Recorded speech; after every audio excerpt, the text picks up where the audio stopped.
नमस्कार पेंशन धारकों, स्वागत है आप सभी का इस चैनल पर। देश भर के लाखों सरकारी कर्मचारी एवं पेंशन धारकों की पेंशन बढ़ोतरी को लेकर बड़ी खबर निकलकर सामने आ चुकी है। तो पेंशन धारकों के लिए क्या बड़ी खबरें निकल कर आई हैं, इसके बारे में जानने वाले विस्तार से इस वीडियो के अंदर संपूर्ण जानकारी बताएंगे। लंबे समय से 30 जून को रिटायर कर्मचारी पेंशन भोगी 1 जुलाई के इंक्रीमेंट की मांग कर रहे हैं। अभी तक उनको इसका फायदा नहीं मिलता था, लेकिन अब ऐसे कर्मचारियों पेंशन धारकों के लिए खुशखबरी आ चुकी है। अब उनको 1 जुलाई इंक्रीमेंट का फायदा दिया जाएगा। इसके लिए सर्वसामान्य आदेश भी जारी कर दिया गया है। 30 जून को रिटायर कर्मचारियों को 1 जुलाई का इंक्रीमेंट का फायदा नहीं मिलता है तो वे कोर्ट का रुख करते हैं और कोर्ट उनके पक्ष में फैसला देते आई है। कोर्ट का भी यही कहना होता है कि ऐसे कर्मचारी 1 साल की सेवा पूरी कर लेते हैं, ऐसे में उनको 1 जुलाई इंक्रीमेंट का फायदा मिलना ही चाहिए। केंद्र सरकार एक अतिरिक्त इंक्रीमेंट का फायदा देती जरूर है, लेकिन केवल उच्च न्यायालय, सर्वोच्च न्यायालय से जीतकर आए कर्मचारियों पेंशन धारकों को ही इसका फायदा मिलता है। बाकी अन्य कर्मचारी जो कोर्ट में नहीं जा पाते उनको इसका फायदा नहीं दिया जाता है, जिससे उनको लाखों रुपये का आर्थिक नुकसान सहना पड़ता है। केंद्र सरकार भले ही अपने कर्मियों पेंशन धारकों को इसका फायदा देने के लिए सर्वसामान्य आदेश जारी नहीं कर रही है, लेकिन छत्तीसगढ़ राज्य ने ऐसे कर्मचारियों पेंशन धारकों को 1 जुलाई का इंक्रीमेंट देने का आदेश जारी कर दिया है। इसका फायदा राज्यों के कर्मचारियों पेंशन भोगियों के साथ ही साथ नगरीय निकायों के कर्मियों और पेंशन धारकों को मिलेगा। छत्तीसगढ़ राज्य शासन ने जो आदेश जारी किया है उसमें कहा गया है कि वित्त विभाग के परिपत्र क्रमांक 453/2020 नी 4 दिनांक 7 अगस्त 2023 के अनुसार दिनांक 30 जून को सेवानिवृत्त होने वाले शासकीय सेवकों को 1 जुलाई को एक वेतन वृद्धि देकर सेवानिवृत्त परिलाभ दिए जाने के निर्देश जारी किए गए हैं। अब 27 मार्च 2024 को जारी आदेश के अनुसार समस्त नगरीय निकायों के अधिकारियों कर्मचारियों को भी 30 जून को रिटायर होने पर वित्त विभाग के निर्देशानुसार कार्यवाही करना सुनिश्चित करें। केंद्र सरकार भले ही इस मुद्दे को लटका कर रखे, लेकिन राज्यों की सरकारें अपने अपने राज्यों में इस नियम को लागू कर रही है। इसके पहले महाराष्ट्र राज्य सरकार ने भी अपने यहाँ इस नियम को लागू किया है। महाराष्ट्र राज्य सरकार ने औरंगाबाद खंडपीठ के फैसले को मानते हुए सर्वसामान्य आदेश जारी किया है। अब महाराष्ट्र में 30 जून को रिटायर कर्मियों को 1 जुलाई का इंक्रीमेंट का फायदा मिलता है। जब राज्यों की सरकारें अपने कर्मचारियों पेंशन धारकों को इसका फायदा दे सकती है तो केंद्र सरकार क्यों नहीं दे सकती। केंद्र सरकार इस मुद्दे को ना लटकाए। लाखों कर्मचारियों पेंशन धारकों की जिंदगी इससे जुड़ी हुई है, इसलिए केंद्र सरकार को भी एक सर्वसामान्य आदेश जारी करते हुए सभी 30 जून 31 दिसंबर रिटायर्ड कर्मियों को इसका फायदा देना चाहिए। वर्तमान सरकार से उम्मीद करना मुश्किल है, इसकी निहित फिलहाल तो देना नहीं चाहती है। सुप्रीम कोर्ट के आदेश को भी नहीं मानकर टालमटोल कर रही है। कर्मचारियों के खिलाफ भाजपा सरकार हमेशा विरोधी रही है, इसलिए इस सरकार से उम्मीद रखना समय बर्बाद करने जैसे है। अप्रैल की पेंशन कब आएगी खाते में, इसको लेकर पेंशन भोगियों में असमंजस की स्थिति है। आखिरकार आज 31 तारीख हो गई, लेकिन उनकी पेंशन उनके खाते में नहीं आई। ऐसे में पेंशन भोगी घबरा रहे हैं कि आखिरकार इसका क्या कारण है, पर पेंशन भोगियों को अब चिंता करने की जरूरत नहीं है। वे बिल्कुल निश्चिंत हो जाए, क्योंकि केंद्र सरकार ने पेंशन भोगियों के भ्रम को दूर कर दिया है।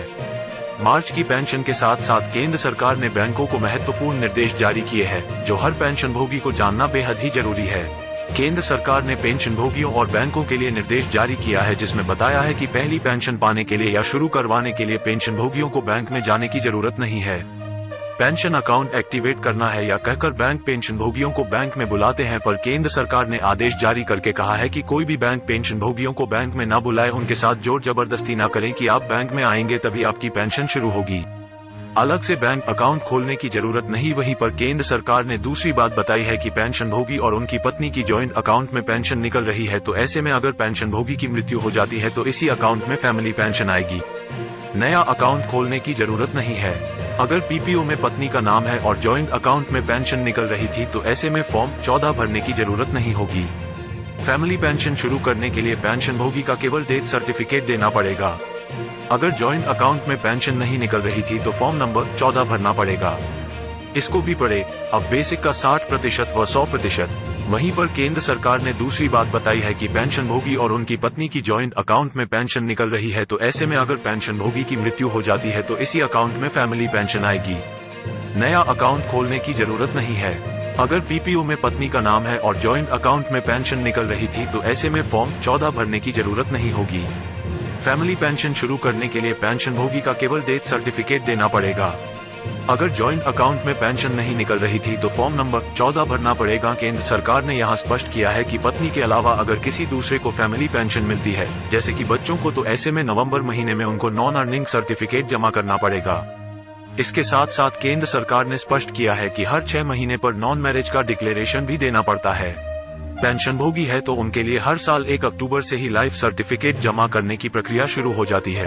यहाँ पर केंद्र सरकार ने स्पष्ट किया है कि अगर फैमिली पेंशनर्स डिसेबल यानी कि दिव्यांग है, अगर दिव्यांगता अस्थायी है यानी कि टेम्पोररी है, तो हर 5 साल पर डिसेबिलिटी सर्टिफिकेट भी जमा करना होता है, तभी जाकर आपकी पेंशन सुचारू रूप से आपको मिलती रहेगी।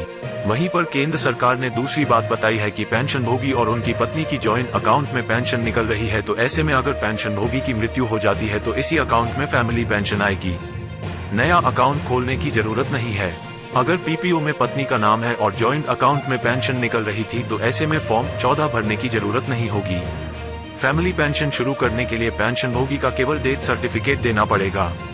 अगर जॉइंट अकाउंट में पेंशन नहीं निकल रही थी तो फॉर्म नंबर 14 भरना पड़ेगा। केंद्र सरकार ने यहां स्पष्ट किया है कि पत्नी के अलावा अगर किसी दूसरे को फैमिली पेंशन मिलती है, जैसे कि बच्चों को, तो ऐसे में नवंबर महीने में उनको नॉन अर्निंग सर्टिफिकेट जमा करना पड़ेगा। इसके साथ साथ केंद्र सरकार ने स्पष्ट किया है कि हर 6 महीने पर नॉन मैरिज का डिक्लेरेशन भी देना पड़ता है। केंद्र सरकार ने यहां स्पष्ट किया है कि पत्नी के अलावा अगर किसी दूसरे को फैमिली पेंशन मिलती है, जैसे कि बच्चों को, तो ऐसे में नवंबर महीने में उनको नॉन अर्निंग सर्टिफिकेट जमा करना पड़ेगा। इसके साथ साथ केंद्र सरकार ने स्पष्ट किया है कि हर 6 महीने पर नॉन मैरिज का डिक्लेरेशन भी देना पड़ता है। केंद्र सरकार ने यहां पर स्पष्ट किया है कि नवंबर महीने में लाइफ सर्टिफिकेट देना पड़ता है ताकि आपकी पेंशन सुचारू रूप से मिलती रहे। साथ ही साथ जो 80 साल के ऊपर के पेंशनभोगी है या फैमिली पेंशनभोगियों की बार बार शिकायतें मिल रही थी कि पेंशन भुगतान करने वाली बैंक पेंशनधारकों को फॉर्म नंबर 16 उपलब्ध नहीं कराते हैं, जिसकी वजह से पेंशनधारकों को काफी मुश्किलों का सामना करना पड़ता है। ऐसे में जब बैंकों से इसके बारे में पूछा गया तो बैंकों ने दलील दी कि फॉर्म नंबर 16 वेतन से कटौती से संबंधित है, न कि पेंशन से, इसलिए पेंशनभोगियों को फॉर्म नंबर -16 प्रोवाइड नहीं किया जा सकता। जब बैंक की इस दलील को इनकम टैक्स डिपार्टमेंट से पूछा गया तो इनकम टैक्स डिपार्टमेंट ने कहा कि वेतन में पेंशन शामिल है, इसलिए पेंशनधारकों को फॉर्म नंबर -16 उपलब्ध कराना पड़ेगा। फॉर्म नंबर 16 को इस आधार पर अस्वीकार नहीं किया जा सकता। इसके बाद केंद्र सरकार ने बैंकों को आदेश जारी किए। केंद्र सरकार ने कहा कि हर साल अप्रैल महीने में आयकर अधिनियम के तहत निर्धारित प्रपत्र में पेंशनधारकों को फॉर्म नंबर 16 प्रोवाइड करना है।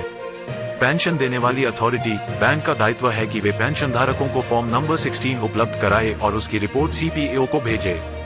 इसके साथ ही केंद्र सरकार ने कहा कि अगर पेंशनभोगी इन्वेस्टमेंट का साक्ष्य प्रस्तुत कर देते हैं तो आयकर अधिनियम के तहत उनको टैक्स में छूट दिया जाए। इसके साथ पेंशन भुगतान करने वाली बैंक पेंशनभोगियों की पेंशन के माध्यम से आय का प्रमाण पत्र भी जारी करेंगे। केंद्र सरकार ने बैंकों को सख्त हिदायत देते हुए कहा है कि पेंशनभोगियों के साथ ही साथ फैमिली पेंशनभोगियों को भी इसका फायदा दिया जाए। पारिवारिक पेंशनधारकों को भी फॉर्म नंबर 16 उपलब्ध कराना है ताकि वे अपना आयकर रिटर्न दाखिल कर सके। केंद्र सरकार ने सभी बैंकों को सख्त हिदायत दी है कि पेंशनभोगियों की पेंशन भुगतान करने के बाद उनकी पेंशन स्लिप को भी जारी करना है ताकि पेंशनभोगियों को पता चल सके कि उनकी क्या कटौती हुई है, क्या नहीं हुई है। साथ ही साथ पेंशनभोगियों की पेंशन स्लिप उनके रजिस्टर्ड ईमेल आईडी अथवा रजिस्टर्ड व्हाट्सएप नंबर पर भेजनी है। लोकसभा चुनावों का बिगुल बज चुका है। ऐसे में राजनीतिक पार्टियां लोक लुभावने वादे करने में जुट चुकी है। एक तरफ केंद्र सरकार 5 किलो राशन देकर चुनाव में जीतने की गारंटी दे चुका है, वहीं कर्मचारी और पेंशनभोगियों के लिए कांग्रेस पार्टी पुरानी पेंशन बहाली का वादा करके चुनाव में जीतने का दम भर रही है। ऐसे में लोकसभा चुनाव काफी दिलचस्प हो चुका है। उसी कड़ी में एनएमओपीएस के राष्ट्रीय अध्यक्ष विजय कुमार बंधु कांग्रेस पार्टी के अध्यक्ष मल्लिकार्जुन खड़गे से मिले और अपनी कुछ मांगे चुनावी घोषणा पत्र में शामिल करने का आग्रह किया।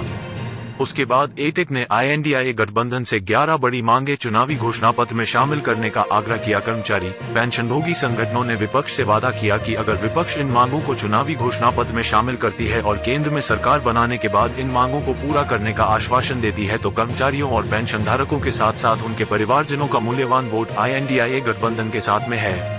तो कौन कौन सी मांगे हैं जो कि विपक्ष के चुनावी घोषणा पत्र में शामिल करने की मांग की गई?